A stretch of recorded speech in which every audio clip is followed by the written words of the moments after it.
შეზღუდული შესაძლებლობის მქონე პირთა მდგომარეობა და სამართლებრივი ასპექტები პროექტის პარალელში დღეს ბათუმის შოთა რუსთაველის სახელმწიფო უნივერსიტეტის საინიციატივო ჯგუფის ორგანიზებით ლექცია გაიმართა.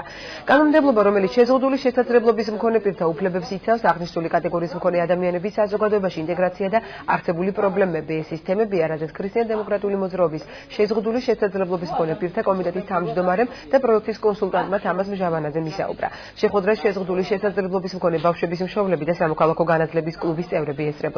პროექტის პარალელში ტრენინგები სამომავლოდ გაგრძელდება. ლექცია რომ ეხებოდა საზოგადოებრივი თვითშეგნების ამაღლებას სამართლებრივ დონეზე, შეზღუდული შესაძლებლობის პირთა კომიტეტი ქრისტიან-დემოკრატიული მოძრაობის ბაზაზე და ეს პროექტის ხელმძღვანელობა აქტიურად თანამშრომლობს, სწორედ ამიტომ მე აქ ვარ როგორც პროექტის ხელმძღვანელი, ერთ-ერთი თანაავტორი.